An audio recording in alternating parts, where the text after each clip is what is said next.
And the next attribute is infrastructure automation.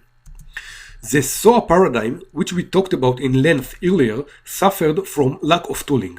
As a result, many operations that were supposed to be quite quick ended up very slow and affected the project schedule.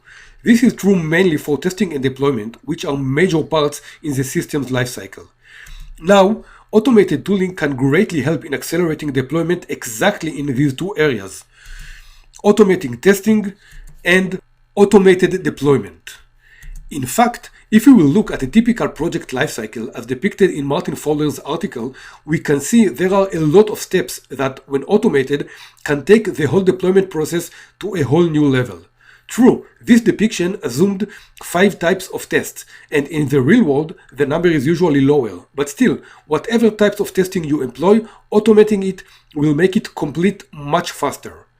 Now, for microservices, automation is essential.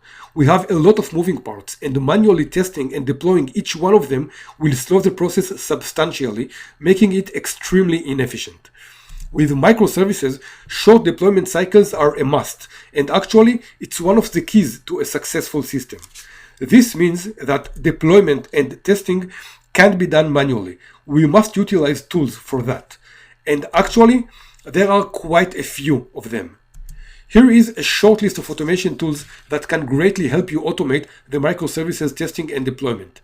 Of course, you, as an architect, should not be responsible for choosing and integrating the tools, but you do have to make sure there is an automation tool and that testing and deployment are not done manually. So, what is the motivation for the infrastructure automation attribute?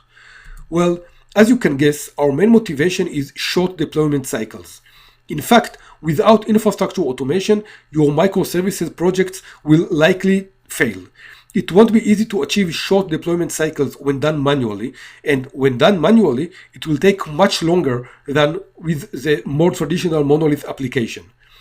So this is something you definitely can't compromise on. Great, so that was the infrastructure automation attribute, and now let's move on to the next one.